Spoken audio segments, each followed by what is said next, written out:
Hey, it's your boy DD758 Sakafet. To all my subscribers, I'd like to say thank you. And to all my new subscribers, I'd like to say thank you. Don't forget to hit the like button and don't forget to subscribe. Today, I'm having this interview with my boy Ron. We gotta address Ron with all what we saw on Ready to Love because we got to talk about it. So I got him backstage. He's getting himself ready, but he'll be up soon. So let's see. Okay, he's ready. How you doing, bro? Hey, how's it going, brother? I see you looking sharp. You have me feeling like I underdressed. Did I dress right? Coming from work, man. Coming from the office, man. All right. So All right, cool. it wasn't the plan. I want to be comfortable like you, but I had time to change You up. got me feeling like I gotta go and put on my suit now. But the way I usually start off my interviews, like basically I'll ask who is Ron? Okay. We would like to know who's Ron, like tell us who's Ron and tell us a little more about yourself, your personality, your favorite, what you like, your foods. I guess my personality is outgoing. I would say. Some people would say I'm a little shy at first, but like I said, once you get to know me, outgoing person, life of the party, likes to have a good time. I wear my heart on my sleeve. Like I'm there to help whoever I can. I'm a family man. My friends, they love me. They rave about me. And I guess been in Houston for like probably about 14 years with a pretty good reputation of a solid guy. He just, you know what I mean, likes to keep it honest, keep it real with his people, and help whoever I can. So. Yeah, because I also when I interviewed Ida also said you and her you all have a good rap. Me and Ida have a good what? You'll get along pretty well. Yeah, Ida's Yeah. very fun to hang out with. I think like at the they didn't really show a lot of it, but at the beginning of the show at the mixer, like that was one of my top connections. And we'll hold on, we'll get there. But, okay. But she said a lot of good things about you. No, I love Ida. I mean, she's very direct, very fun, honest, and I guess I like people when they're being their true selves, you know what I mean? Yeah. I get along with people like that well. So I appreciate that, bro. Yeah. I remember when you first started on the show, you said you've been to jail before. And what was it like for you going through that process? And also the process of you working your way back into society. I was young.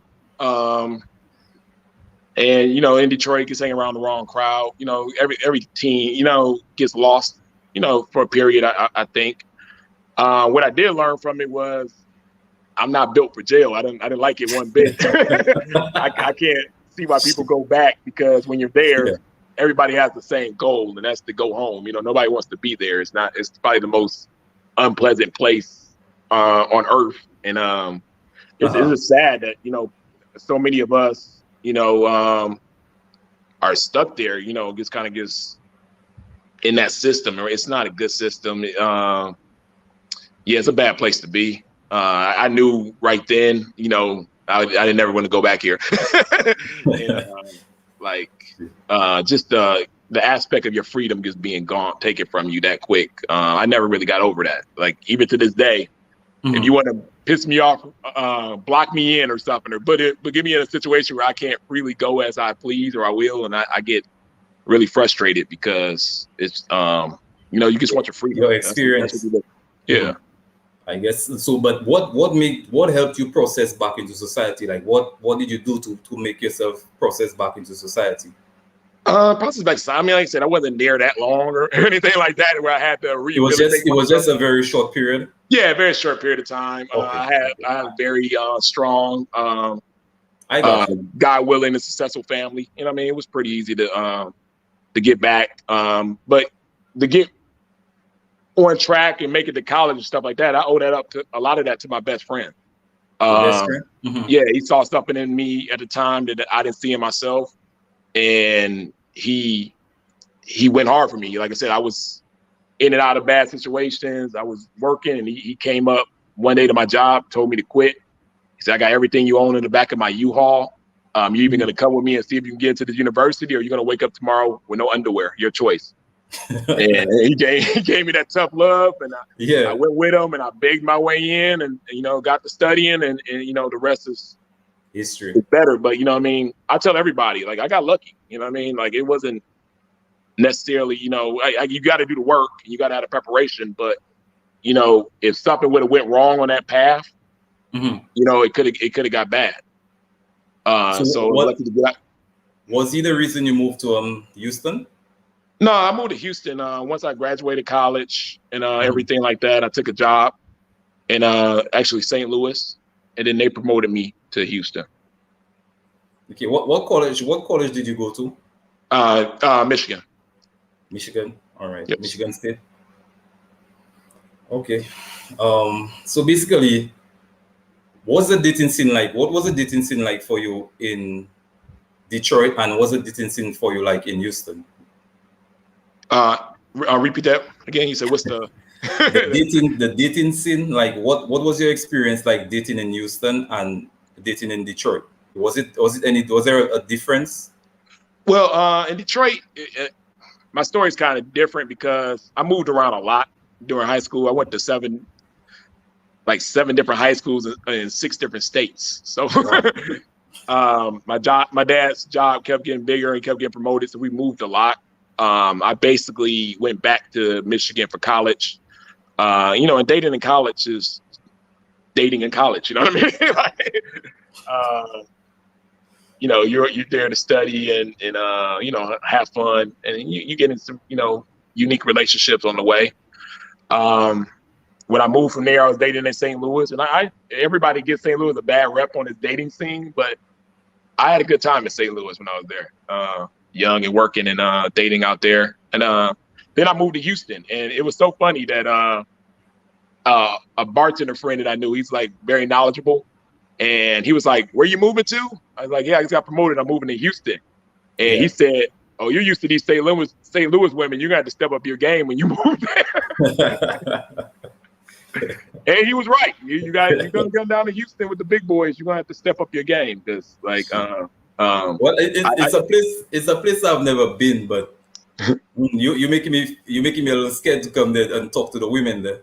Well, I mean, like I said, it's a lot. I mean, for Black men and women, right now we're having kind of the cream of the crop. You know what I mean? Around in Houston right now, and it's competition. You're dealing with guys, men. If you're out in the spots that I'm out, you know what I mean? They got everything you see on TV, the Bentleys, the house, you know what I mean? The 6'6", 6'7", that's who you're battling with, and the women are gorgeous. Beyonce's from Houston, throw out the H, you know what I mean? And it's beautiful women everywhere too. So with more reward comes more competition, and you just gotta, try to date. All right. So okay. So I understood you said your time in jail was really short, but then also because of your experience, did that give you any tips or any zeal to actually probably help with anything, and like any young person, let's say if they got locked up, like did that put your interest into helping any incarcerated, any like those people in those type of situations? Did that give you any? Yeah, I've been part of the Urban League for 8 years now, so that's my way of helping our Black youth in the United States, and just kind of give them some guidance. I was lucky. I was raised by a good father. He's highly spoke about, and he was hands-on with us, raising us as men. So I felt that that's my duty to give that back, and some of those teachings and knowledge back to the young youth. You know what I mean?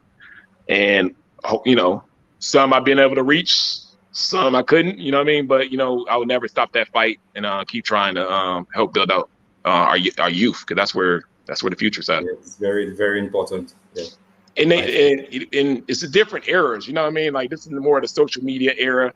Like, now I can sit down with a person in Urban League, a young person. I could talk about stocks and stuff, and he's all ears, to listen. That wasn't like that 10 years ago. You know what I mean? So people are starting to learn more and things of that nature. Okay.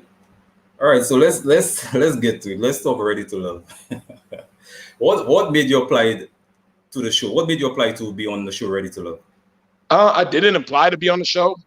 I think a lady saw my social media or something and inboxed me and asked did I want to be on the show. Okay, and then, but did you previously saw any of the seasons before you actually accepted to be on the show? Yeah, I did see season 2, the one in Atlanta.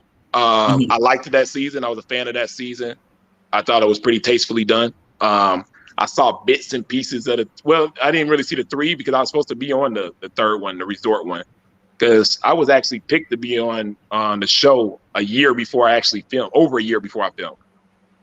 I was one of the first people picked. And then, they kept us on ice for like 7-8 months. Then we were supposed to go on the resort. I already had like my bags packed and my clothes packed to be on the last season. And they said, no, we're not doing that. You're going to be on this season. It's going to be actually in Houston.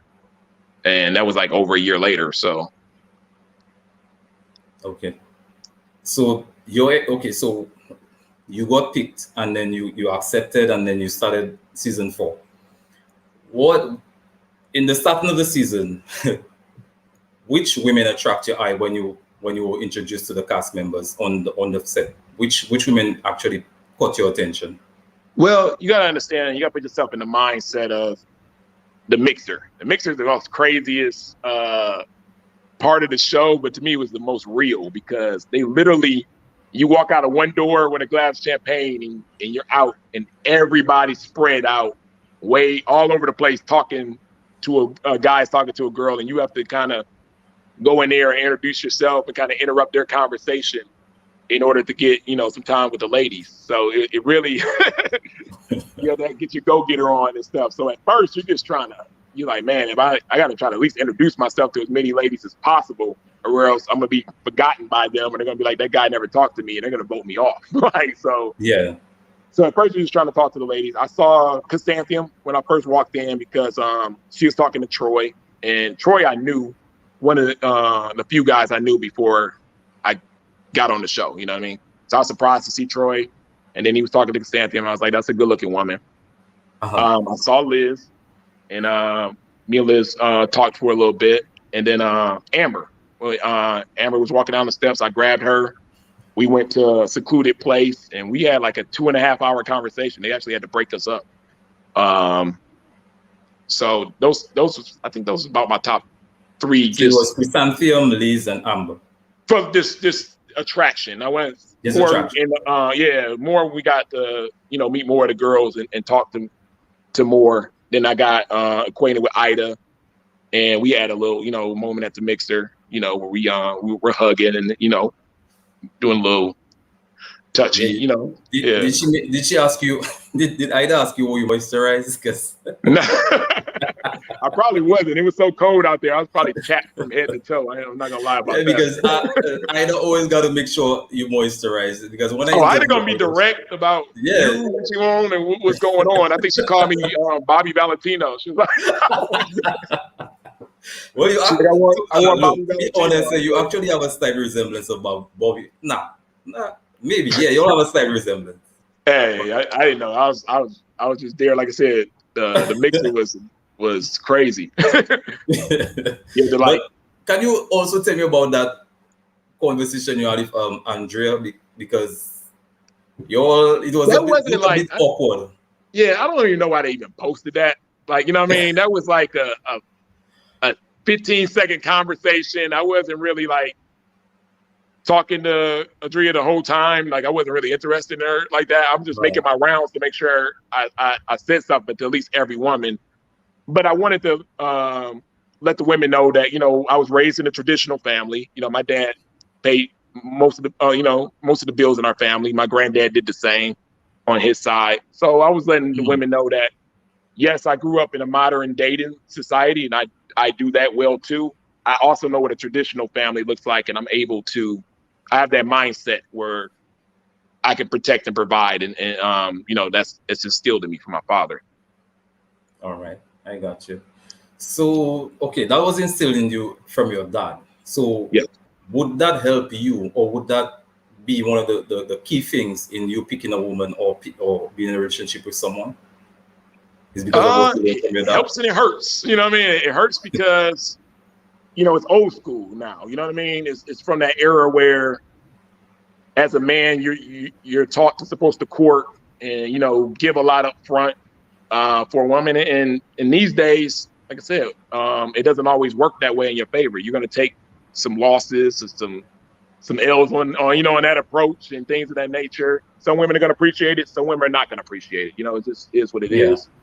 You just have to date and, you know your limits and know that you're doing that because that's you. You know what I mean? If I take a woman out, nice dinner and a nice date, and you know, I keep pursuing her that way and letting her know, you know, I'm courting you. I'm doing that for me. That's who I am. You know what I mean? I'm not doing that to impress her or anything like that. I'm doing that because I would do that anyway. You know, so you have to understand who you are, dating that way, and just say, you know, I was just raised this way.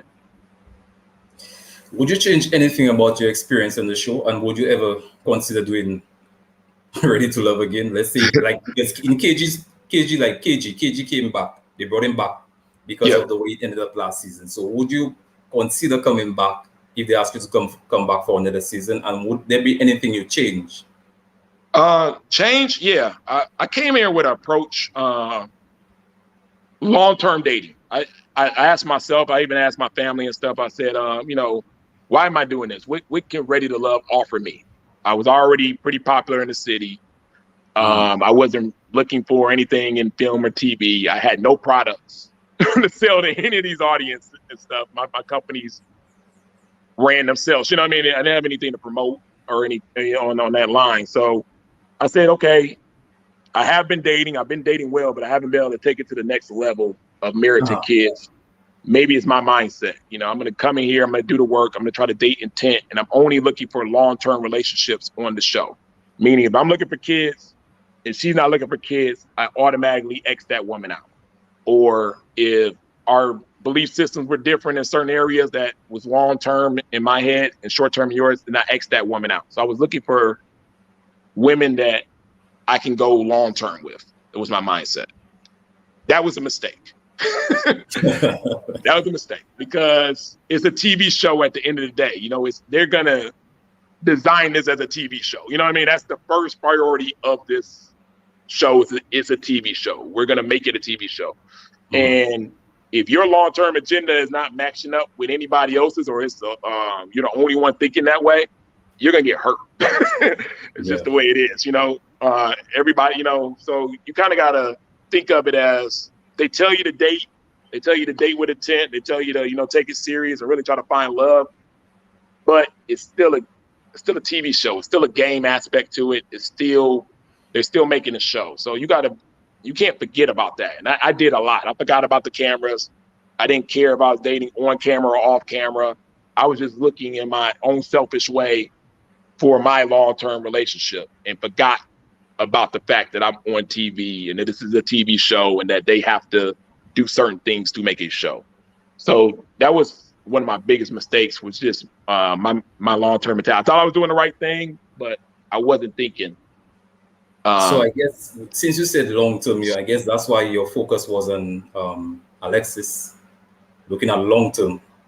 Yeah, I had a long-term plan for me and Alexis. I said, you know, here's a woman, you know, that's a good mother. I'm watching her routine with her son. I love it. I kind of looked at her Instagram before I started talking to her, and she had a belief system that was similar to mine, where, you know, God first, then husband, then the kids. So we kind of had, you know, that same tier aspect of how we were thinking. She's a smart woman. You know, she was a go-getter. She had a little spiritual side, which I liked. So I'm looking at all the qualities, the, you know, internal qualities, and I'm saying the only thing that really is missing here, I think, in this household is just a good man to come in here. She was open to having another kid. I was open to that, and something we can connect. But the next question would be, was Alexis the only person you would probably look at as long-term from the women you went on dates with? No, I didn't think of it as in nobody else was long-term. I was we're getting to know each other. You know, this is like, I'm just meeting these women. So I'm trying to vet them to see what's right for me long term and who is. You know what I mean? I wasn't taking away from any woman. You know what I mean? I know it takes time. I understand from dating. You know, I date well, and I understand that some women, they get there quicker than other women. So I was trying to give each woman enough time to kind of adjust to the process, see what they like, and see who they are. You know, I was getting a lot of representatives at first. It felt like, and you know, because nobody wants to get voted off. It's a game aspect of this. So women gonna tell you what you want to hear. You know what I mean? And I was trying to get women to let me know the truth of what was going on. That way, I can make a real decision on who I wanted to date long term if I had that opportunity. You get what I'm saying? Now, yeah, I understand what you're saying, but then I remember you said that when she brought her ex, and then her ex, she spoke about God, and basically she wants a man that in her life that's godly in terms of you know, spiritually, and also you when they came to you and you laughed and you said like you don't believe in the church anymore. So a lot of people are wondering what really, can you elaborate more on that? Like elaborate on more like as to why you don't believe in the church, or is it your religion? Is it your faith is not as strong in the church like before in the past? What changed that perception? Like what changed your mind about the church? No, it's not I didn't change my mind about church. I always been a man of God and faith my whole life. You know, I was in a bad situation at a church where I was doing some help work, some charity work for a church, and I overheard some things I wasn't supposed to hear. About, you know, the church and the money, the way, you know what I mean, the way they, you know, it didn't sound right to me. Just I don't want to, you know, put out the church or put anybody's business out there like that. But yeah, it was a bad situation. So therefore, the pastor went to go shake my hand, you know, to thank me for the work, and I wouldn't shake his hand. I was like, man, after hearing that, I don't want to shake your hand right now. I just can't right now. I'm processing information I heard, and we got into an argument. I was kicked out, and then after that, I was like, you know, I don't know if I really want to do the big church thing. Luckily, I have a good community of friends.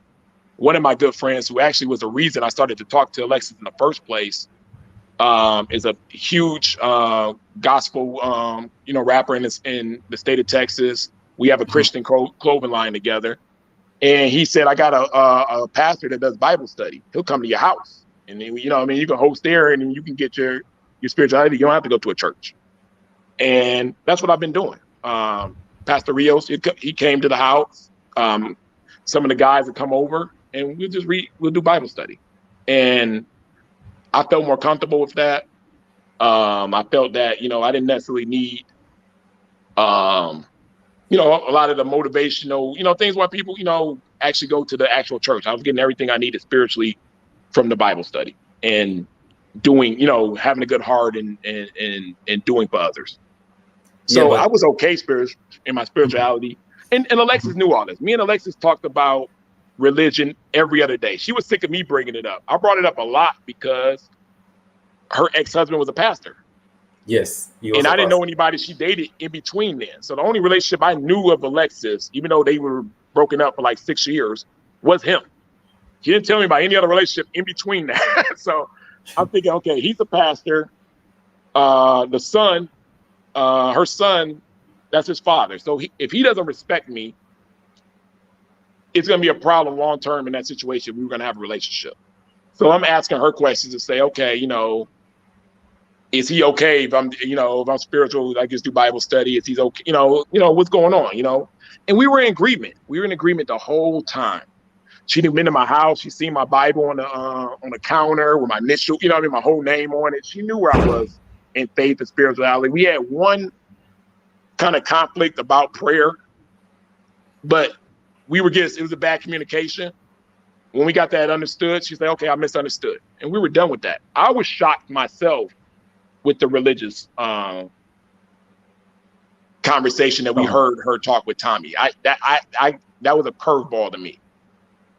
You get what I'm saying? Yeah, because when she had that conversation with you, and then I don't know if it was editing, but then she said that you're not willing to pray with her because she's in the church, like she does things, activities in the church, And basically, she said when it comes to prayers, that she is a praying woman, and then you like, well, you out there doing the work. Like she'll be praying, but you don't want out there doing the work. What did you No, mean by that? that was edited. That was production. So in that situation, I'm in the room. Somebody's interviewing me. You don't see the person interviewing me or the questions, and they asked me a hypothetical question. They said, if you were in a situation where your family was starving and didn't have food, are you going to pray about it first, or are you going to go get food for your family? And it was kind of a setup question, but being the man that, I just told you I'm a traditional man and stuff like that, I said, I'm not about to pray. I'll pray after. I'll pray, but first thing I'm going to do is I'm going to get up, put my shoes on, and go get some food for my family. My family's starving, you know what I mean? And that was the answer to that question. It wasn't I don't pray or anything like that. Me and Alexa prayed together over dinner and things of that nature. So she knew I pray. I did get thrown off with Alexis. She had a kind of an IG live where she was talking, and I was trying to support her on her stuff that she did with the church and things of that nature. But they were talking about prayer, and they were talking about, it was more of those like a manifestation of, I have if you have $80 and you pray here, you're going to be blessed with 300. And it works for them. She's like, it works, and it probably does work. I guess personally, I like to pray for thanks. I don't like to pray for things or for the future. I like to pray. I like to work hard and pray for thanks. I'm not really a manifest type of prayer. And I don't really like mixing my finances with my religion too much. So we did differ on that a little bit. But that was my concern. It wasn't her concern. I went to her with that. Did you see what I'm saying? Yeah, I understand what you're saying, but Misha, look, Misha said faith without work is dead. What do you think about that? Well, yeah, like I said, I'm more of I feel God's giving me all the tools, that I need. I need to find that within my heart, my spirituality, do the work, and then he will bless me during that process. And then you thank him after through prayer and say, thank you, God, for guiding me through it. You ever seen the Book of Eli with Denzel Washington? Yeah. One of my favorite movies. But that's kind of how I do my spiritual journey. While he was going on his journey through God, and like I said, the man who had all the money and was blessed with all that type of stuff, all he wanted was the simple Bible. I'm simple when it comes to my religion. I just need Bible study, a Bible, you know what I mean? I just need the Bible, my spirituality, God, and a path, and we're good. And like I said, I've been very strong, I feel, in my faith, and it's helped me give to others in doing that work. But yeah, you got to do the work. I know people like to pray on, like I said, and I'm not against any, like I said, if it works for you, do it. Trust me. I know it works for a ton of people where they say, I'm praying on this. I'm praying for a man. I'm praying God for a man. God's going to deliver me my husband somehow. And it works for them. I'm the type of person where I'm going to say, I'm looking for a wife. I'm going to put on my pants and my shoes and my nice shirt, and I'm going to go out there and I'll try to find my wife. And when he blesses me with it, I'm going to pray thanks. All right. You see the difference? Yeah, I understand. Okay. I understand. So through your experience on the show and your behavior on the show, because like you said, some of the things were because of editing that we saw that about you. Did that change how people think about you or approach you in reality, like in real life? No. The people that I know personally, they know me. You know what I mean? It's just who it is. Even if I only met you a couple of times in real life, you know me. I'm very personable. I'm very myself. I'm very upfront and honest. Now, if you're a stranger and you have an opinion from a TV show, and I don't know about that. I understand the blogs and the typing, the internet warriors. That's one thing. But people have been very respectful to me. If they had a disagreement or something on the show, they'll ask me and say, "Man, this was a situation on the show. How'd you feel about that?" And I'll give them the real answer, not the edited answer, not the production answer, not the TV show answer. I'll say, this is what happened during that scenario, and give them some honesty, and everything's cool like that. They're like, oh, we didn't understand. There's a lot of moving parts to this show. It's a TV show. You know what I mean? Yeah. Nothing is, it seems the way it's what it seems, appears to seem. You get what I'm saying? Yeah. Yeah. So in that aspect, what was your experience with production? Because a lot of the cast members seem to be saying that production have been spinning their own narrative about some of the cast members. For example, you. Like when it came to that conversation with you and Alexis when you spoke about the Bible. So what was your experience with production? My experience with production was, to be honest with you, was horrible.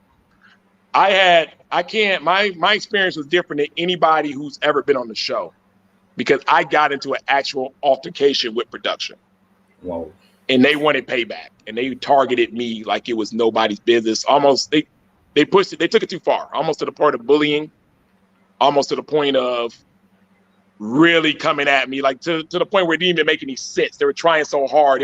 They were messing up the story. I felt trying to get at me so hard. I was like, this is whack. Like, you know what I mean? Why, I'm just a regular businessman out of Houston, you know what I mean? with a couple companies. I'm not, you guys are control this whole show. You control the edit and everything like that. Why do you want me so bad? You know what I mean? Yeah. Over altercation that, I thought was but handled. Would you mind, it's up to you. Would you mind telling us what the altercation was about? It's up to you if you want to. I don't want to really get into that. You could say it pushed me to the point at one point where I felt that I was almost forced to self-eliminate myself. Mm-hmm. And Alexis called me up and said, Ryan, don't do that. I get it, and talk me back in. But I wish I would have went with my instincts and got out of there, because they gave me warning it was coming, and it came, but I don't know anything about the TV side of this. Only thing I know how to do is date. You know what I mean? When it came to this. And I was just trying to do that, but you're dealing with some people that they hold grudges, you know what I mean? They're petty in certain ways. And like I said, I've never seen an actual person get targeted, but I was one. And the castmates, the real ones will tell you, like, yeah, they were after him. I see. Wow, I wasn't expecting that, but then shit. So then, okay, so when it came to Chrysanthemum and you had Alexis, you closer to you being eliminated when you got eliminated, right? Before that, there was a scene with you, Alexis, and Chrysanthemum. Don't you think that it would have been a better choice? So if you pursued Chrysanthemum? No. Why? Me and Chrysanthemum had a good connection. It's so good to have a woman that likes all the same things you like. You know what I mean? Chrysanthemum could be hanging out together, having a good time. We both like being in that type of setting, so there's no jealousy. You know what I mean? We're just having a good time together. We live probably about 2 miles from each other. Some of the same friends, same thing. So, it was that connection was there. But Chrysanthemum, you remember, I'm thinking long term. I'm not thinking, let me date a person to make it to the end of the show. I could care less about going to the end of the show. If it wasn't real in real life, if I can continue that relationship for a long term after the show, I basically wasted my time being there. You know what I mean? That's all I cared about. I was one track mind. So I was trying to get her to the point where it felt comfortable. That I felt that, confident that we were leading towards a long-term relationship. But Chrysanthemum has been hurt in the past a little bit, and she was a little slower. You know what I mean? I told you everybody has their different speeds of connection. And she's a little slower. It takes a while to get her wall down. You have to do, as a man, you have to do a lot, to kind of get her comfortable and get her trusting you and things of that nature. And I was trying, I talked to her. She met, it was a part where my mom came down for a little bit. And her mom's kind of like my mom in a kind of way. They're really outgoing mothers and like to have a good time. And we all hung out, and the wall was starting to come down, but it just wasn't, at that point, it wasn't all the way there yet. I felt comfortable going up to Alexis and giving Alexis a hug. And if I wanted to give Alexis a kiss, to kiss Alexis. I didn't feel 100% there with Chrysanthemum yet. It was getting there. She was starting to show more affection. We were starting to get the wall down, but it was just two different places. I need to give Chrysanthemum more time to get the wall down a little more to see exactly what I had there for long term. But also, okay, you think you wouldn't have pursued chrysanthemum, but let's just say maybe if you pursued her, do you think you would have ended up in the last, like, it gets to the point where there are 3 couples left? Do you think you would have gotten that far? Maybe, but that's from a game show aspect, from the show aspect. In real life, I never stopped talking to chrysanthemum. When chrysanthemum got eliminated, I didn't eliminate chrysanthemum. I was still getting to know chrysanthemum at that point. I never stopped talking to her. I still called her and still checked on her and still, you know what I mean? So if we were meant to be, we still had opportunity to be a real couple. You got to think reality versus TV. In reality, if we're meant to be, and I'm still contacting you, and I'm still saying, like, I didn't get a chance to fully get to know you. We were almost there. Only thing I don't care about TV or this show. I just care about picking the right girl for a long-term relationship. The opportunity is still there. If we're meant to be, we're gonna end up together. So I didn't, you know what I mean? I didn't lose or pick wrong or anything like that. I was still picking. I was still dating while I was talking to Alexis. Okay, so since you said you were still dating, which females did you go on a date with? Like, from what we didn't see, because everyone went on different dates. Which I didn't go on a lot of dates for some reason. This is the craziest part about the show, right? So I really only went on 3 one-on-one dates. But I'm thinking that's normal. I'm thinking from production, I'm thinking everybody else has been on that. And then you find out Alexa's been on 8 one-on-one dates with AJ. And then you find out Amber's been on 9 one-on-one dates with KG. And you're like, what's going on here? You know what I mean? I gotta plan all my dates myself in order to get it there. And they're getting because if your date's not on the camera, they can't tell your story. So it's almost like it didn't happen, from a viewer standpoint, like you said. But there was a date that was on camera. It was probably the best date, most fun date I had. I had it in my house. And I have a rooftop and I have a hot tub up there. And I had the cast, a lot of the cast was there. And it was a fun date. Me and Joel had a freestyle rap battle. We're all in the hot tub. Why did you should have posted that on your Instagram? Nobody knows what this footage is because me and Amber was in a hot tub together, and she was giving me a back rub and everything like that. Right. I think they were trying to hide the connection to make the big reveal. You know what I mean? Like, so we don't know where this. I see bits and pieces of this footage everywhere. Even when when the show first started, they show a scene with me with my shirt off. That's from that scene. It's bits and pieces of that date pops up everywhere, but they never show the full date of me and Amber in a hot tub together. Okay, okay. Well, since we're already there, did you and Amber kiss, and what was that kiss like? Because it when you got eliminated, you told Alexis that you and Amber had a kiss, but then you didn't give specifics as to what transpired and what was the kiss like. So can you tell us what was that kiss about, and to what extent did that kiss go? Like, was it, you know what I'm trying to say? No, I get it. I'm gonna read you from the receipts the whole thing. Because I don't want to mix up anybody's words. I got Amber trying to like downplay it or whatever it was.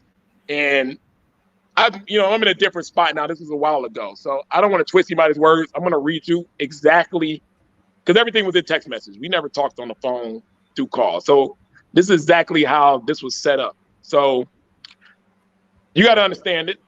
Let me show you the timeline of the week. Okay. So Sunday, me and Alexis go on a Valentine's Day date. Yeah. It didn't go all that well. We had some communication issues. She came around an hour and a half late, which kind of set the tone for the whole date to be kind of, catch up. But we still did. I thought I still savaged it.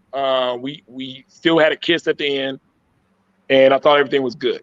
The next day, we have a huge snowstorm in Houston. Everybody's power, lights are out, everything is going on there.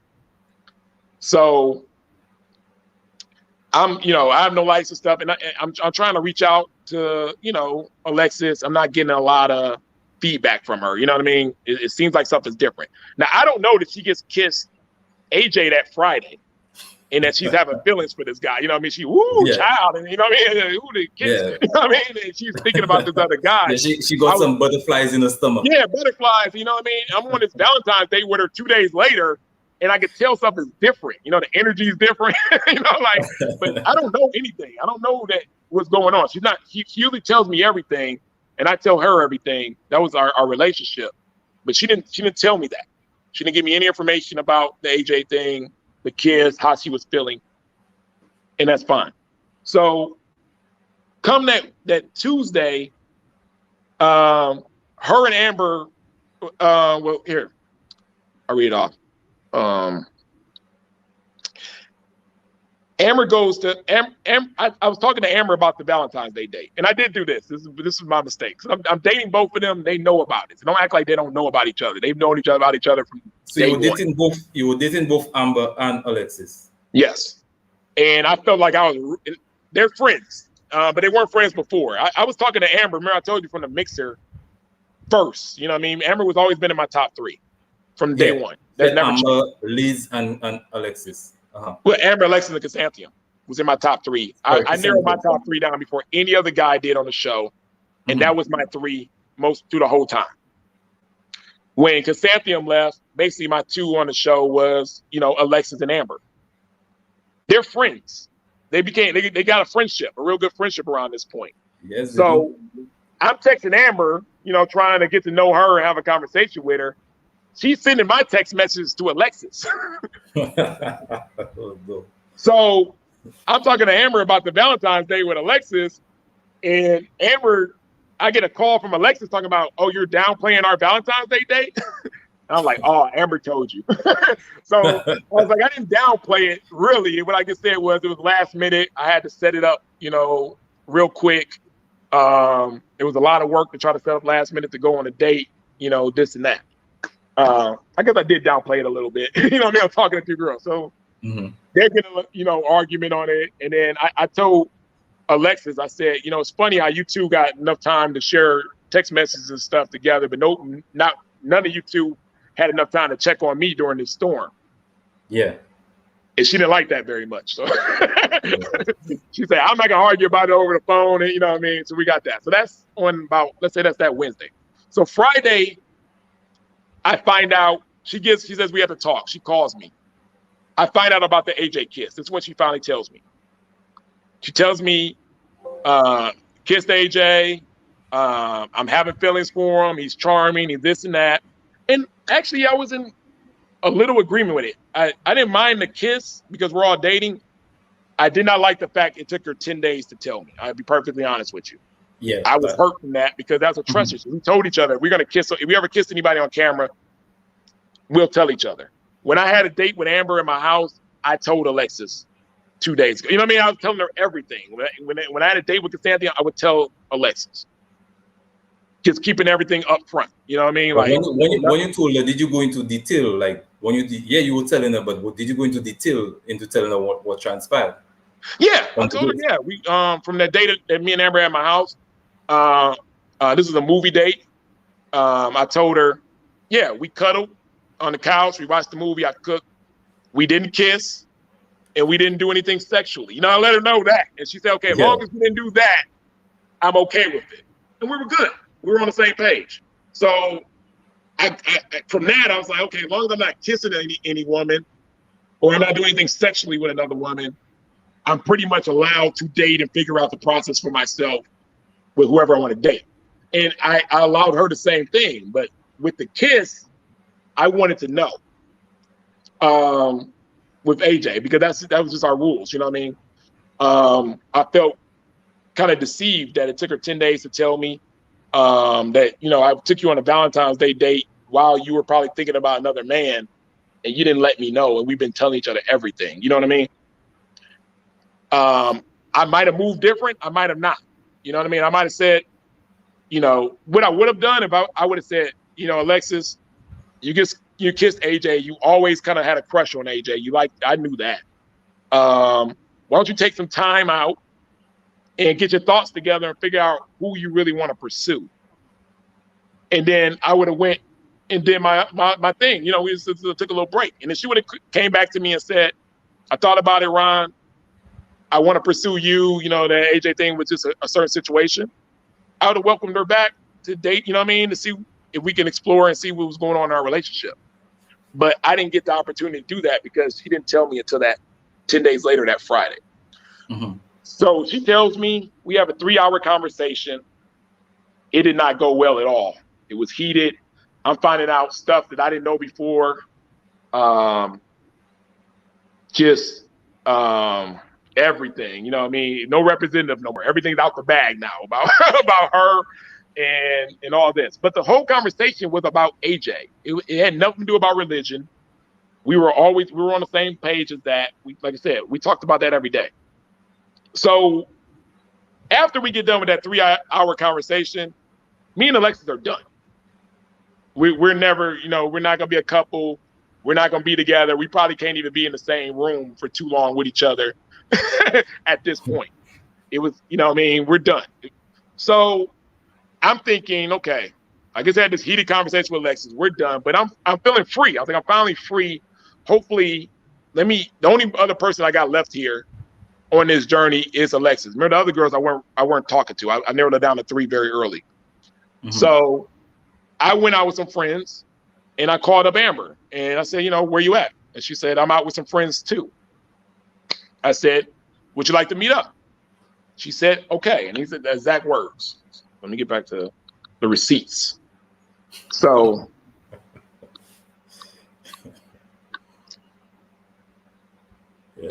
she goes, I have on Uggs, no makeup. I'm not going to upscale places. I said, I don't know what's considered upscale or not, but you know, I won't, you know, just come here. I won't leave your side. She goes, we're parking, walking up to the front. Okay, I said, you know, it's not that many people here. Just walk up. I will see you. There's barely anyone in here. I'll flag you by the cashier. So that's her coming into the greeting spot where we're meeting. And she's with 4 of her friends. I'm with 2 of my friends. And we're basically dancing. We have like 1 hookah from for 8 people. And I'm meeting her friends. I met the same guy that KG met on his date, you know, when they were meeting the friends. Her ex-boyfriend. Yeah. So I met him, her ex-boyfriend. We're vibing. Everything is cool. I'm meeting her other friends. She's meeting my friends. We're dancing on the dance floor. And we just, you know what I mean? We were dancing close. And you know what I mean? We just had a kiss. But what kind of kiss was it? It was on the lips. It was tongue. It was a kiss. It was a kiss. You would kiss a woman off camera that you're feeling. You have a connection and you're dancing. It was a real kiss. Just a lip-to-lip kiss.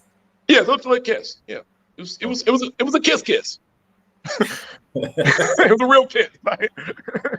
I don't know how it happened. It wasn't planned on either side. It was mutual. It was just we're dancing and we start kissing. I mean, we're dancing very sensual anyway. You know what I mean? And we've always had that connection. Like every time I would meet Amber, she would rub my shoulder and you know what I mean? She would show affection. That's just the connection we've always had. So after she gets done, she said, she gets home. She texts me when she made on. She said, made it home. Thanks for a great time. I said, thank you for letting me know. I hope you really see what I see with us. That's what I put. She put, I hope so too. Heart, heart, heart. Just put it in front of the camera. All right. Okay. Go ahead. Okay. Hope so too. Heart, heart, heart. So then she goes, and then I go, this is what my friends text. Thank you. Good night. FYI, I like Amber. That's what my friend texted me. And then she goes, which one? I said, my big sister, Karina. And she barely ever likes anyone. She goes, oh, I liked her as well. And then she said, my friends liked you too, especially Tony. And that was the guy that KG met. KG met, yeah. Yeah. So I'm thinking, man, it was a great date. We kissed. She's always, when I ask for time, she's always. How I know a woman likes me? The only way I can know a woman likes me as a man is A, is she's affectionate with me, and two, is she's giving me time. Because those two things are hard to fake. A woman's not going to give you time, her time, or be rubbing all on you or affectionate with you if she doesn't like you. Usually, it's how I always figured it out through dating, right? So I'm thinking it's a connection between me and Amber in my head. After all of that. But did you know about she and KG? Like, did you know about the relationship they had? Did you? I knew about it, but I didn't know how serious it was. You guys are seeing it from the screen. Like, y'all seeing all the dates. I didn't know they were been on any dates like that. I don't see the dates. You know what I mean? And me and Amber never really talked about KG. We got over like 165 text messages together. I've never asked her about KG. We never talked about it. Now, on Valentine's Day, the reason why, remember I told you about the text between Alexis and Amber? Yeah. That started because Amber said, hey, you didn't take me on a Valentine's Day date, but you took Alexis. I said, I thought KG was supposed to be handling that. She said he didn't. So I said, okay, I'm sorry then. If I would have known, I might have, took you. You know what I mean? I don't know, through that situation. So I'm thinking it's not that serious. She's still dating. Every time I asked her, she said, oh, I like you, KG, Joel. She never gets singled him out as, oh, you know what I mean? This and I don't know what's going on. I do know it's some fishy stuff going on. I do know like this guy only had one connection, but it's never been in the bottom two, and it's it's still making it on here. but I'm thinking it's just because they brought him back. You know what I mean? I don't know what's going on. I'm just knowing this stuff is it feels like his journey is different than all of ours. You know what I mean? Mm-hmm. And I'm thinking, okay, maybe him and Amber are kind of do like each other a little bit, are going to go to the end. But remember, I don't care if I'm dating on camera or off camera, right? So I'm looking at Amber and saying, hey, if it doesn't work out between you two or something and you make it to the end, I would like to date you then. You know what I mean? Or if you think, that this is just for the camera, for the TV, and if you're going to be available after, then let's continue this because we just had a great date. We just kissed. We just had affection. So I'm thinking in my mindset, at this point, I could be leaving tomorrow. I could be eliminated. I knew that after I got off the phone with Alexis. Like, we're done. I talked to production about Amber. I was like, y'all, you guys got to give me, like, probably about a week and a half earlier. I said, you guys got to give me a date with Amber. Like, I'm trying to get a date with Amber. I have 0 on-film dates with Amber. Hook me up. And the guy was honest with me. I'll give him that. He said, Ron, you and Amber have been doing your dates off camera. You have no camera time together. We cannot tell your story. It ain't going to happen. We're not, you know what I mean? You're not going to be able to have an on-TV relationship with her. It's just not going to happen. They told me straight up. So now I knew to pursue Amber, I had to do it long-term off camera. Remember, my thinking is still the same, still long-term thinking. So at this point, Alexis is done. I do like Amber. So I'm thinking, to have a long-term relationship with Amber, I have to wait it out and have it off camera. So, okay, it got to the point where you got eliminated. Don't you think you will be in a bit, because people started going off about that. They're saying like you're petty. Don't you think you're being petty for telling her that you kissed Amber? And did you think that was the right thing to do? Yeah, I think it was the right thing to do. Because you already got eliminated, so. Well, no, it was. They're putting it in different perspective. You gotta understand, this is not a timed elimination. This is me and Alexis are having a conversation, an hour-plus conversation. It's sliced up and chopped to make it look like I'm just blurting out words or I'm putting stuff in different things. We're having a real conversation. So you got to put yourself in my shoes, in my mindset. Alexis and Amber are friends. So Alexis is not going to go anywhere when it comes to Amber. They're friends. They've already been sharing my text messages and everything like that. It's one text message where I'll bring this up. me find her. So you got your receipts, boy. Yeah, I got the receipt. Wait, okay. Amber says this to me. She said, "I thought you didn't feel the same way as you told me, so I felt that I was being lied to by you. So she asked me about the messages. She's talking about Alexis, and I told her, hoping to get to the bottom of it. But okay, here we go. Okay, she said, I understand. Well, I liked you. I thought we had a great connection, but then after speaking to Alexis, it seemed as though you didn't feel the same way as you told me. So I felt that I was being lied to by you. So yes, she asked me about the messages, and I told her, hoping to get to the bottom of it. But I apologize for not calling you and speaking to you about it. I would definitely call you today. So they were all, Alexis was already kind of hating on me and Amber. So I had to tell her, I was not telling her, it looks like I'm telling her like in spite, like, oh, I kissed Amber. No, I was telling her, yo, we're done. We've been done since last night. You're friends with Amber. Now, now understand with Amber, I can only go by what I know. And what I know is she's giving me affection. You know what I mean? She's saying we had a good time. The friends like me and stuff like that. So in my head, the only thing I can think is that I'm going to pursue this woman, that we have a connection. That's all I know. You know what I mean? I could be wrong or not, but, you know, as a man, you're going to think, if you see all that and been through that, you're going to think you guys had a connection.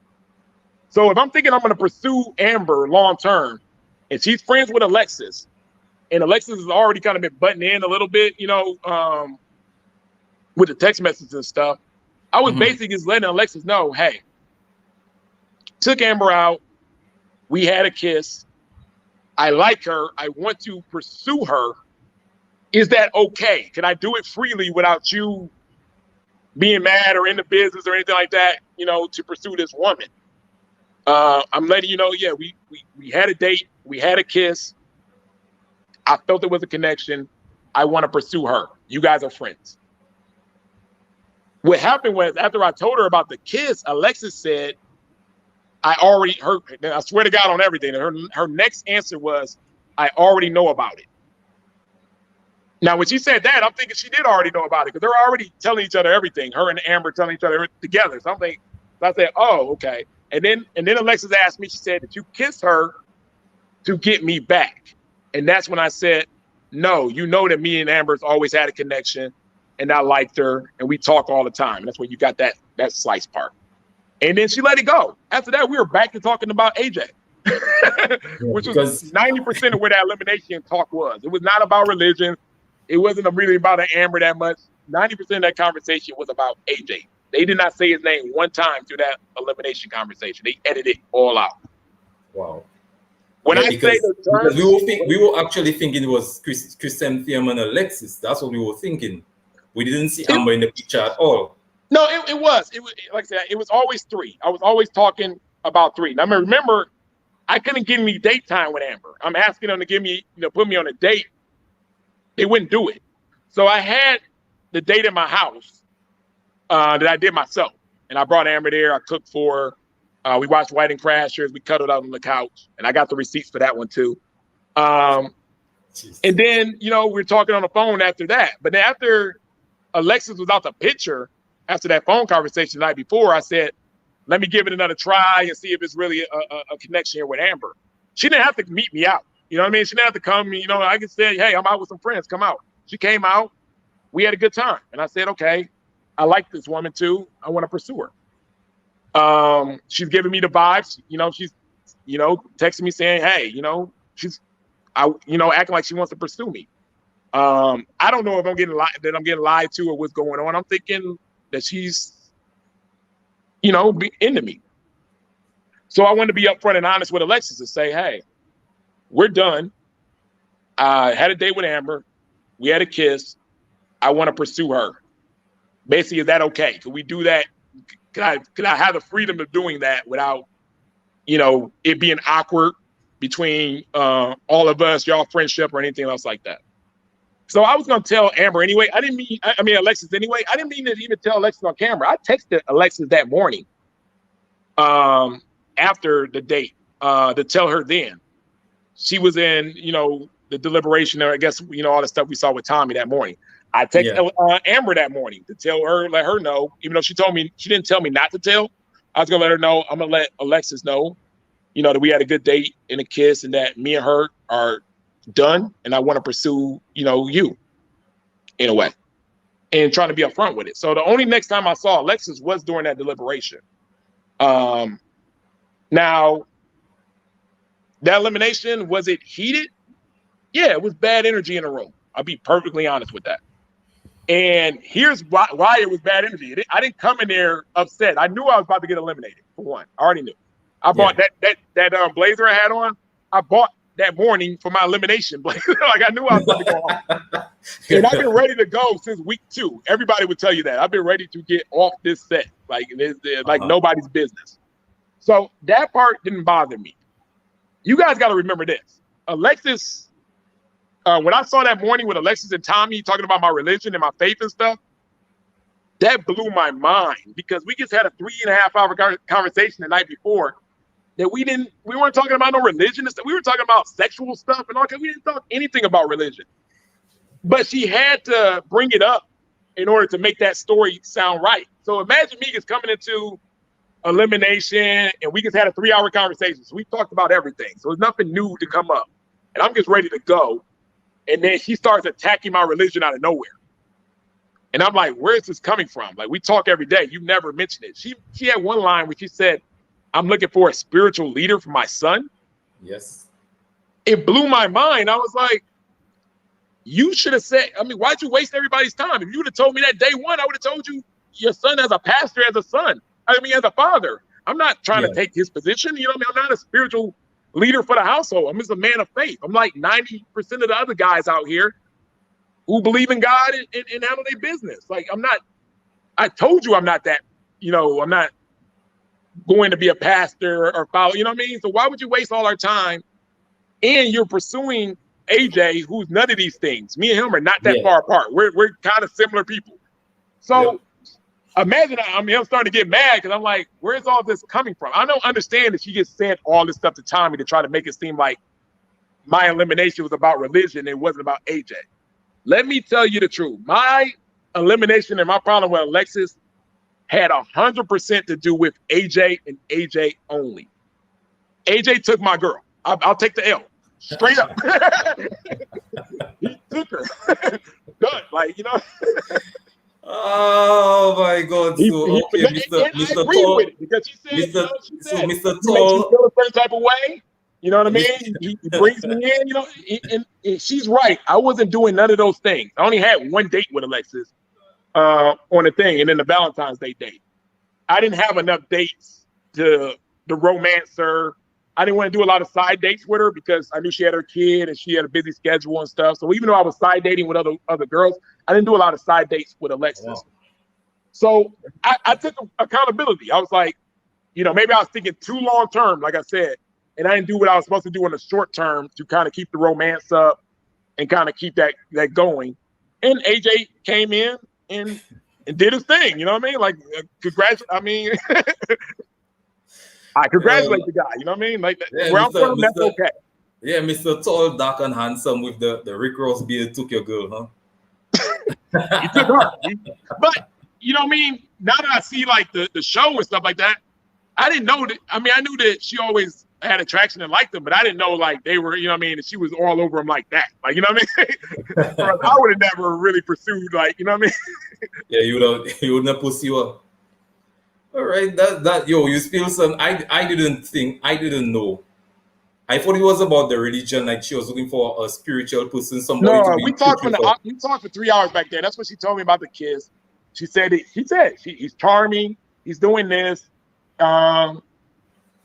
This is who I want to be with. You know what I mean? Like, straight up. And it was nothing I could really say. I could say, you sure this is the right choice for long term? And she couldn't answer that question. But the heart wants what the heart wants. You know what I mean? Like, I'm not the type of person to get involved in that. Only thing I was mad about, and that's where I get the famous line, I thought you were smarter than that. AJ, in my eyes, disrespected Alexis at my house. I threw a party. It's about 1 o'clock in the morning. I'm walking Alexis to her car. AJ grabs her and said, hey girl, I ain't get a chance to talk to you yet. So I said, okay, what's fair is fair. Let me, I say, wait. I was like, go talk to AJ. I say, go up to my guest room. I walked her up to the guest room, got her comfortable. I was like, y'all got all y'all space here. You got privacy. He's going to come up here when he gets done talking to his friends and talk to you. And then y'all can do y'all thing. I'm going to go in the other room and talk to Tressa. And Chrysanthemum was there too. So I go there. So me and Chrysanthemum and Tressa, we talking, we joking and stuff. About 2 hours go by. I go back into the room. He never came back up. Oh, shit. To the point where I had to get her, and I said, man, he ain't gonna come, girl. You just gotta, you got a kid at the house. Just go, he's gotta go home. It's almost 3, 4 o'clock in the morning. So I walk her out. He's still talking to his friends, like he wasn't even thinking about her. And she was upset about it. She got in her car. She barely told me bye. She drove off. And we brought up this conversation a lot. Like, I was like, man, you gonna talk to AJ after he did that to you? At the house? That's how I always felt about it.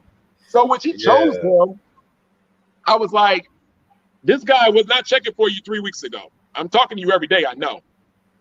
A week before elimination, he pours on the charm, and now he's taking you on side dates, and he's calling you every day. After he told us he might be the next one eliminated because he doesn't have a number one. Because remember, Kyra is talking to Jason. Everybody has a kind of program. He doesn't have anybody. So now he pours the charm and all this stuff up to you a week before. And I said, and during that deliberation, I was telling him that part. I was telling her that story. I was looking out for her, really. I said, this guy pours on the charm a week before deliberation. You saw what he did to you in my house, which is really disrespectful. And you're still going to pursue this man as as the guy that you really want to be with and like. I thought you would. I said, I lost respect. I lost a little respect for you. You're a black queen. You're supposed to have more respect. Self-respect for the situation than that. And I didn't want to say that, I thought he was playing you, but I have opinion. I was like, man, something ain't right with that. And I said, I thought you were smarter than that. To have a guy gets pouring on a week before elimination and you do a total 180 on what we had to be with the guy that you wanted to be in the first place. And but didn't you see the signs wrong? Because she kept on saying that you were very condescending. And won't you not see the signs that maybe that should tell you, okay, well, I should stop pursuing Alexis? Like after you saw all that, and then after AJ stood up. The only time I heard the word condescending was there. You understand? I am condescending, and that's how I talk. I asked my sister, I was like, am I condescending? She said, yes. She's like, that's your charm. Everybody likes it about you. You're condescending and funny with it, and that's who you are. So I didn't change myself. I was like that from day one. She said if she didn't see that from day one, she was hiding that fact. Everybody knows that about you. So my thing was, I'm the same person from day one that we started dating to the end of the elimination. I didn't change at all. No representative, no nothing. I'm me. My religion ain't changed. My personality hasn't changed. The way I date hasn't changed. No new information. But now all of a sudden, all this stuff is bothering you after you had a kiss with AJ, and now you think you have another path to the end. You know what I mean? Mm-hmm. Yeah, all of a sudden, now all this stuff is bothering you. And you don't tell me on the phone when we're talking every day. You wait to elimination to say, to bring this stuff up. All right. Yeah, you know what I mean? We're talking every day. If she had a problem with me on anything, when did she say, hey, Ron, I got a problem with this or this? I never heard anything. It was not a problem with religion. She never brought out me being condescending or anything like that. Another one of the things on the list, when she goes, the famous line, you can't offer me anything. When I said that. Yes, you said that. There was a conversation before that where she was talking about guys used to use her in her past for to get on her TV show for marketing time and things of that nature. And she was assuming like I was that type of guy. Like, you know what I mean? Like I'm the type of guy I was like, and I said, yo, you know what I mean? She's like, oh, you with me because what I can offer you? And she was meaning it monetarily. And I said, if you talk to a provider guy who got his stuff together, you're acting like he's using a woman.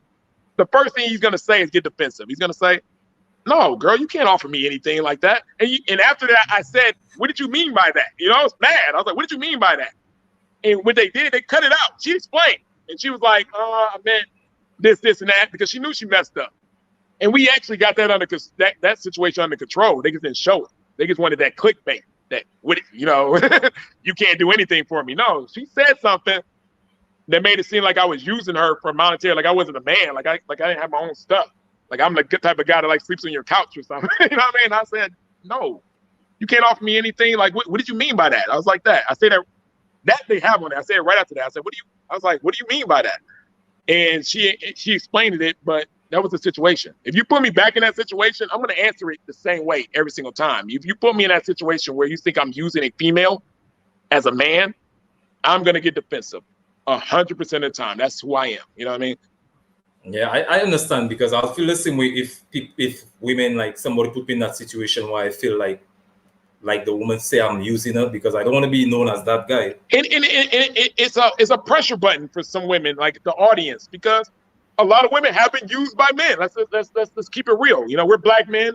We know what goes on out here, and there's some black men sleeping on women couches right now. There's some black men that are have women paying bills and all kind of stuff. Tressa call them homosexuals. Tressa. we know guys like this. You know, there's a lot of them out there. That's why I got defensive. Like, don't be putting me in a boat with them guys. Yeah. I was gonna pay all the bills and, you know what I mean, and do all that type of stuff. Don't put me in that boat. But man, it was like, yeah, I got defensive on that. So that was there.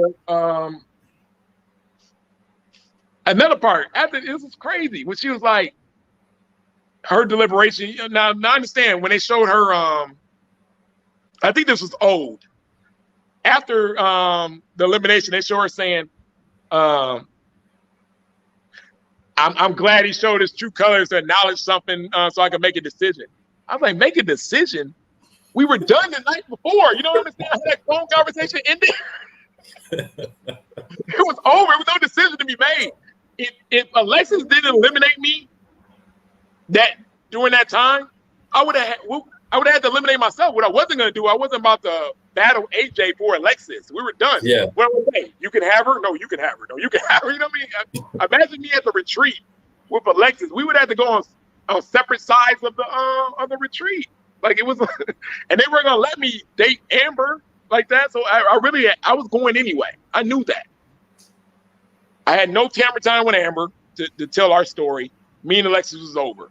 I didn't even have any connection with any other girls. I didn't even have their numbers. So I knew I was going home. I was ready.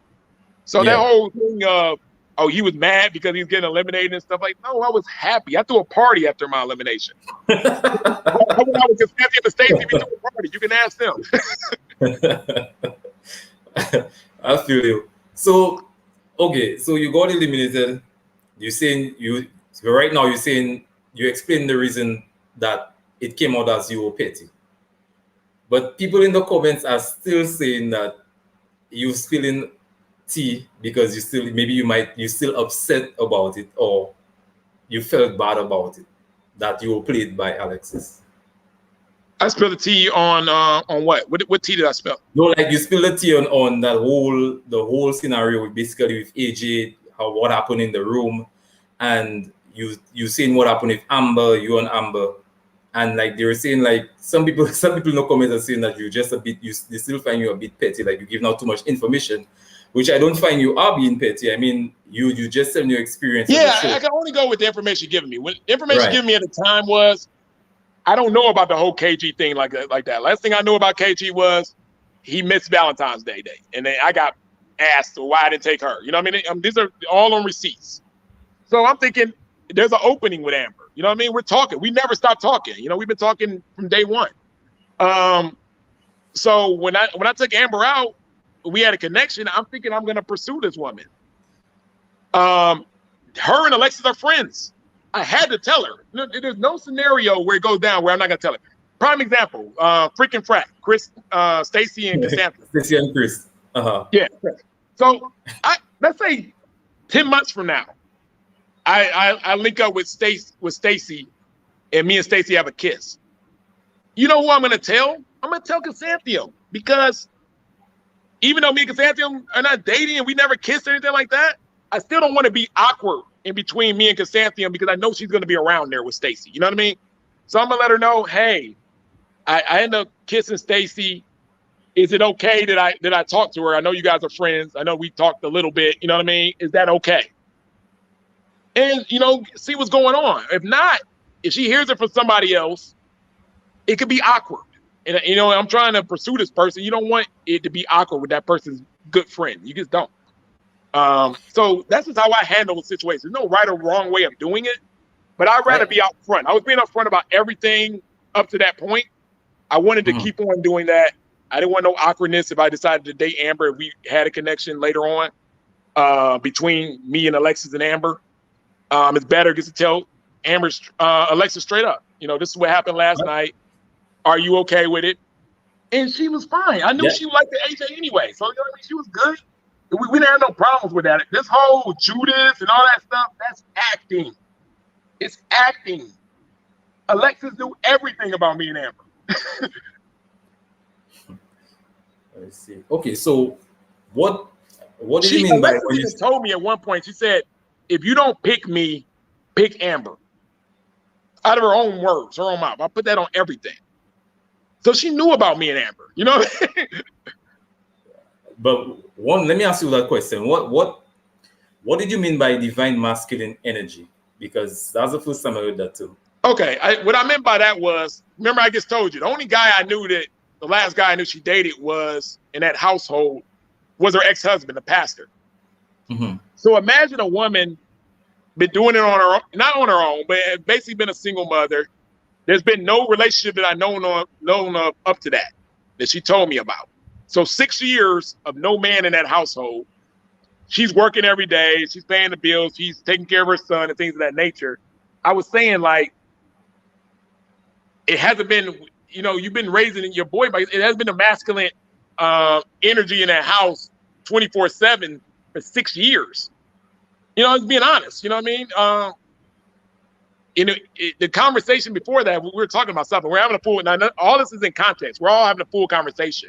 And I was saying, like, man, you know, you move like this sometimes because it hasn't been masculine energy in that house for a very long time. I was trying to bring that to the relationship. I was trying to my plan was to meet her kid eventually, build a relationship with him, and then get myself in that household, because that's where she spent most of her time at. So if you want to spend time with your lady, you want to spend most of your time with your lady where she spends her time at. And that was basically in the house with her son, raising her kid, you know, building a family.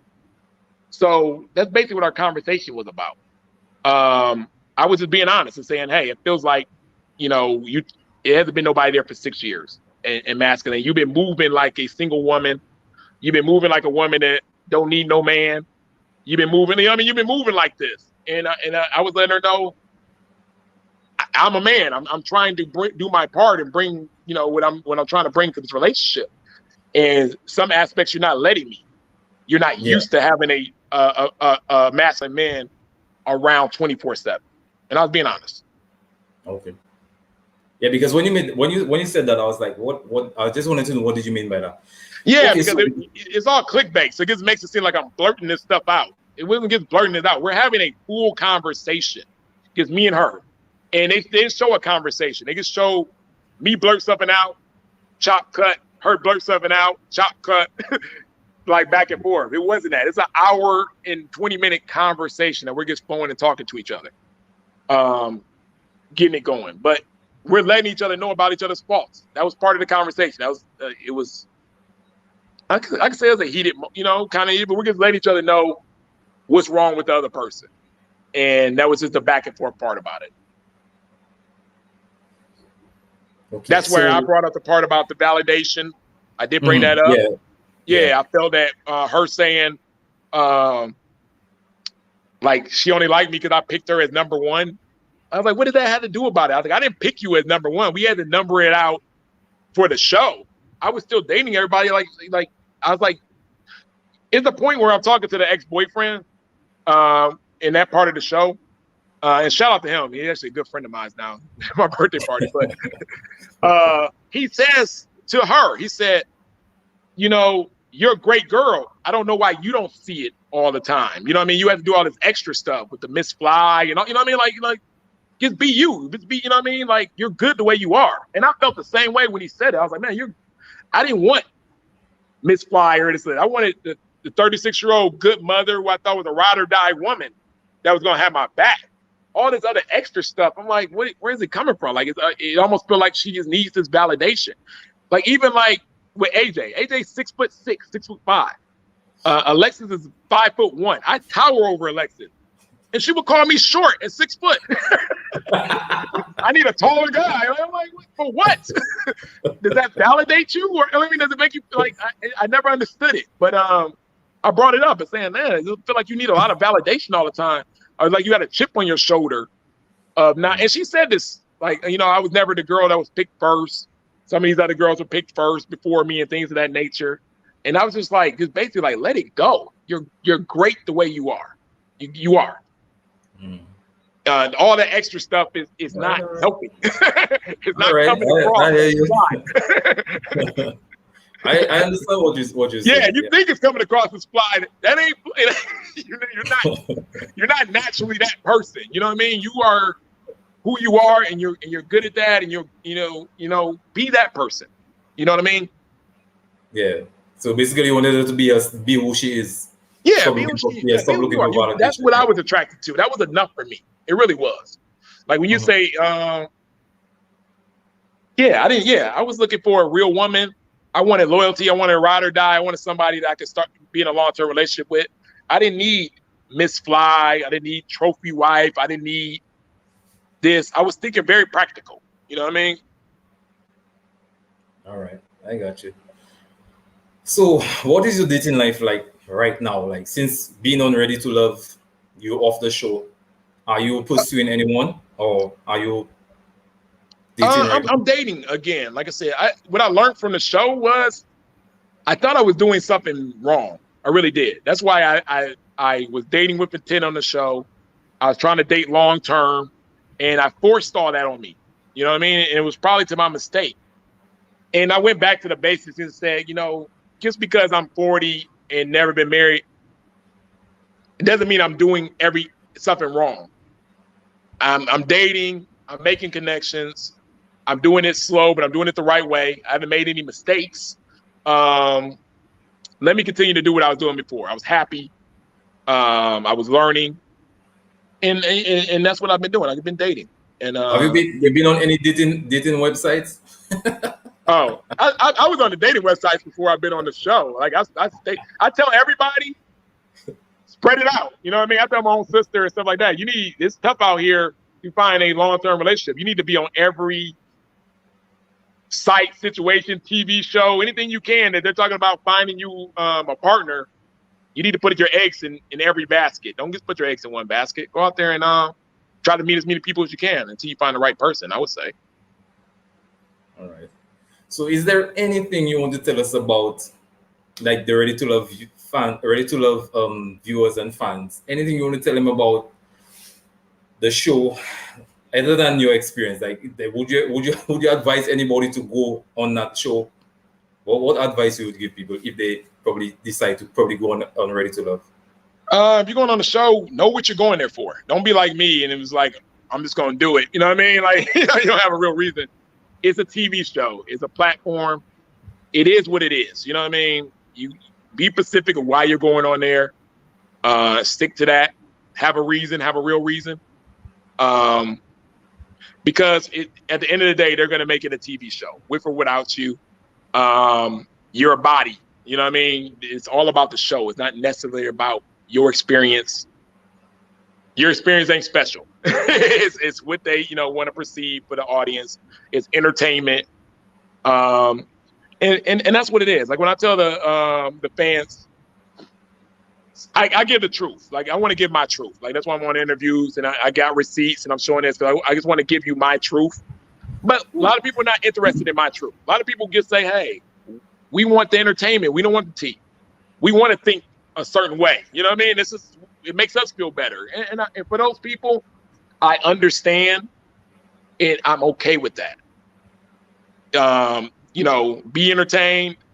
TV show and things of that nature, that's fine. I'll play that role for those people who just want entertainment and don't want the truth. And there's some people who want the truth, you know what I mean? But I'm not trying to spoil it for the people who just want entertainment and they want to think a certain way and they want to protect their narrative into the characters and things of that nature. I'm okay with that. For those people. I just don't like a lot of lies. One lie I do have to clear up, because it's the biggest lie that was on the show, and this just really turned me off on the show completely when I saw that. The last episode where Amber says that I told her that Joel picked Kyra is the biggest lie that's ever been told on TV history. Do you really think that deliberation where Joel picked Kyra was 3 weeks prior to that, 3.5 weeks? You really think I told Amber that? Didn't tell Alexis. I told Amber. She didn't tell KG or anybody. She kept it a secret for 3.5 weeks and just happened to say it right at the perfect time where Benicia and Joel was there so they could have a whole storyline for production. Come on now. We're smarter than that. That was a lie. They had to bring it up in order for them to have their little storyline about it. They used me to do it. Fine. It was even between me or KG because they couldn't use the other guys because all the other guys voted for Kyra. We were the only two that did it. I wasn't on there no more. They used me, but that's the biggest lie that, like I said, has ever been told. I never told Amber that at all. Me and Amber got all the text messages right there. That's all we talked on was text message. They're not in the text message. I didn't tell her in person. And I even checked the phone log, and we only have 2 calls that was after that deliberation, and both of the calls were less than 45 seconds. So there's no way I could have told her. Amber had us thinking differently. But like I said, when you're a target for production, they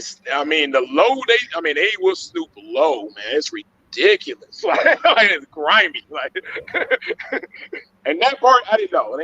And almost to the point, like I said, that just turned me off about the whole experience. I'm like, you went too far. You know what I mean? Just keep it within the script. It's okay. Anything that happens in a relationship or domestic situation, I will own.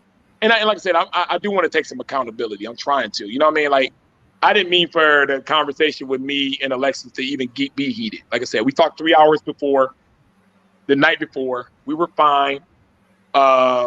She started attacking my religion a little bit, and she just poked with me too many times, and it got a little heated. That's fine. I did apologize to say, hey, I didn't mean it to get out of hand. You know what I mean? I wanted a friendship with Alexis when we got done. We hugged. That was a real hug that we did at the end. They cut a lot of it out, but we talked and everything was fine. You know what I mean? Like to the most part. But are you all still friends? Do you all still talk? Do you all still communicate? Nah. I feel that some people in this journey really went the production route, and they did some things that I thought they never could have done. I'll just leave it at that. And get some things I just could never forgive some people. So and I'm a very forgiving person. So imagine how.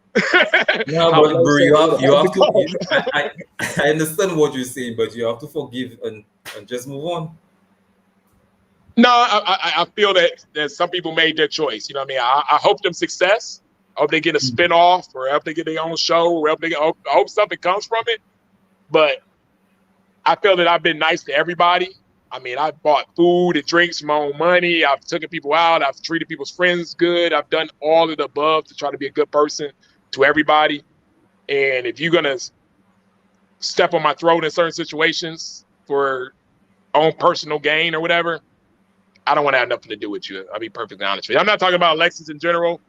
I'm talking about people. Put it that way. Okay, so out of all the cast members, do you still keep in contact with any of the guys or any of the ladies? Oh yeah, I keep contact with all the guys. Even me, it makes it seem like they pin like me and KG against each other, but I love KG. He's a good friend of mine. I was going through a situation with mental health. He's the first person to check on me.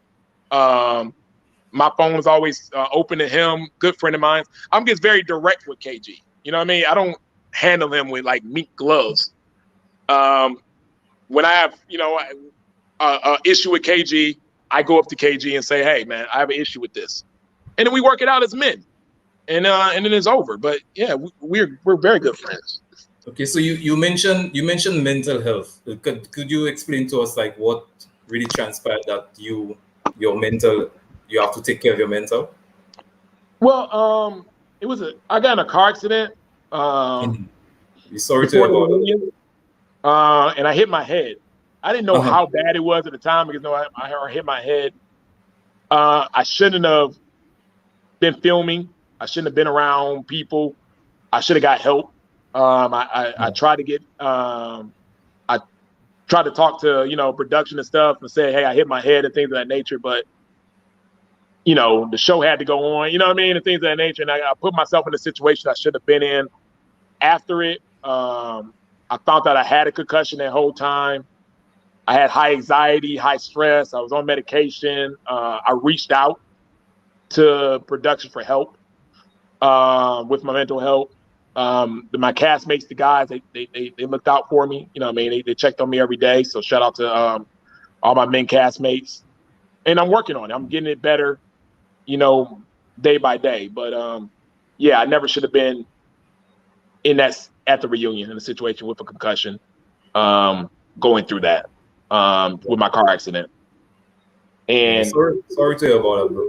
Yeah, but it taught me how quick you can go from, confident, having it all together, to not having a lot of control over your mental thoughts. And now I know that a lot of people, especially black men, they go through this all the time and they don't ask for help. They don't try to, talk to anybody about it because it's a lonely feeling. Nobody understands. They're like, "Man, you're okay. You snap out of it." No, man, I can't. You don't understand. Like, you know what I mean? Yeah. Like, they don't understand. So I want to use that platform to kind of just be a helpmate or help stone for men who has mental health, don't have nobody to talk to, and say, "Hey, Ryan, I'm going through this, and I just can't shake it. I'm having depression. I can't get up and go in the morning. I can't do what I'm doing here. I'm overthinking. What can I do?" And let them know there's somebody here to listen to them and have their back. You know what I mean? All right. Okay, well, what do we expect from Ron in the future? You'll still see me being an advocate for mental health. I do want to start to talk about relationships and get some of these conversations going, because what I'm seeing for a lot of the women in some of these comments and things of that nature is we got a lot of issues. And some of the advice I've been getting from women about some of the situations has been, I can tell a lot of people are not dating a lot, put it that way. And I just think we need to be dating more. We need to be communicating with each other. We need more relationships. And I want to be able to have that conversation. We need to have that conversation with each other, black men, black women. We need to stop all this. And we need to start dating and loving on each other and just really getting to know each other again. Because I just feel we're in two different spaces right now. It's tough out there. And I want to be able to have that conversation, but not just a conversation where it feels like the man is just ragging on the women, like, "Oh, y'all don't do this, y'all don't do that," or the women are just ragging on the men. "You guys don't do this, you don't do that." What is the solution? Can we come to a solution to try to get more marriage? I haven't been to a wedding I know everybody in this city. I haven't been to a wedding in like 7 years. It's bad out here, you know what I mean? And we got to have a conversation. You know what I mean? We just have to. Well, make sure when you're having that conversation, you include me. You what? Make sure when you're having that conversation, you include me. Oh yeah, definitely. Yeah. So I'm gonna start doing more podcasting and more stuff about relationships, and just because I who I am is who I am. I am in these streets. I do date a lot. I never lied about that from day one. You know what I mean? I date a lot. And I learn stuff every time. New stuff every day. I'm still getting better. I'm still a work in progress. But with some of those things that I'm learning, it brings up conversations that we all need to have, you know what I mean, in order to, figure out this dating market, figure out how to find the right person for each other. And like I said, get to some of these marriages, or at least long-term relationships, or something where we can build together as people. And it's a concern of mine because it's looking bad out here in certain of these situations, and it seems like they could be easily fixed. It's just we got to have some real talks and some real communication. You know what I mean? Yeah. Kia wants to know if you're from the east side or the west side, because she's from Detroit. Oh, from the west side, Kia, from the west side. All right. 8 Mile in Mendota, you know, Cass Tech, all that. Stand young, we west side people. All right, bro. What up? Well, thank you so much, Ron. Thank you very much for coming up on DD758. We appreciate the conversation. Thank you for clearing up a lot of things I didn't know. And like I've been saying, it seems that production is doing a lot with Ready to Love, and that's where because production is coming from me. You can almost tell, like at first with me, everything was like the first couple episodes I wasn't even shown. I was non-existent, and it was kind of pleasant. You can kind of almost tell right when I got in a fight with production, and then how they started to edit me right after that. Yeah, because I remember remember the first time I texted you, I told you just came out of nowhere, and finally we get to see who Ron is, because when it started, we didn't see much of Ron, and then we just saw Ron just came out of nowhere. Then we just started seeing Ron more. I think they didn't expect me to be on that long when we first came out, but because they didn't give me no dates. But I was, you know what I mean? I made my own dates. I went from like I guess the bottom 3 until having like 5 or 6 connections. And I had to get out the mud. I was like, man, like they're not gonna put me on dates. I gotta go on this phone and plan my own dates and have my own conversations and really let these women know who I am. And I think it took them from shock. Me and Alexis took production by shock. They would have never put us 2 together. We were like, that's why we only had 1 date. But we were supposed to have this great love connection because they didn't know what to do with us. They were like, they didn't believe us at first. Okay, but that didn't even believe us. They're like, I don't know if y'all really just give it a week, you know.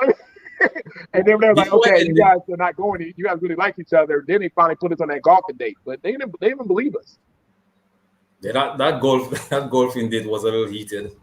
It was it was a little heated, meaning in romance, the kind of romance that was going on in that golf. Oh yeah, because we were waiting for that date for so long. The anticipation for it was like, because it makes it seem like I just started talking to Alexis. Me and Alexis were. If you saw that first date I had with Chrysanthemum in the game place, me and Alexis was already talking then. Like we were already she was already at my top by then. We had the first 2 dates. The brunch and at the mansion, me and her didn't even talk to each other. I did not find her attractive. I don't think she found me attractive. We had nothing in common. She was on my bottom. I was on her bottom list. I went to her that day at the end of the brunch and said, man, I got to give it a chance. I came here to date something different. Let me at least get her number and figure out what the heck's going on here, even though, I don't think it's connection. We started talking and come to find out my cousin, my best friend, like I said, I got the Christian clothing line together, went to college with her. I said, I'm going to hit him up. If he vouches for you, we're going to continue this conversation. And he said, she's cool. So I'll say, okay, I got the vouch from my best friend. I did some research on her. Like I said, on the Instagram, because I was like, I don't even know what to talk to this woman about. I haven't said anything to her in the whole 2 days. I researched her Instagram. I found some good things that I liked. Like I said, I liked the fact that her head of the household skill and stuff she was talking about. And we had a conversation. And in conversation, we had a lot in common. Kind of how we went to high school together, our family structure, things of that nature was there. And we just had a 3.5-hour conversation that was a great conversation at the time. I'll give it that. And it catapulted her from last to my bottom to first. Yeah. And she didn't do anything to lose that spot. She was very consistent at not saying the wrong things or doing the wrong things up to the end. And at the end, when AJ got back in, but we were fine all the way up until that Friday kiss with AJ. After that, the energy changed. That feminine nature and stuff that I loved about her changed. Like everything has got different. And that was the means to an end. You know what I mean? All right. I got you, bro. But So, all right.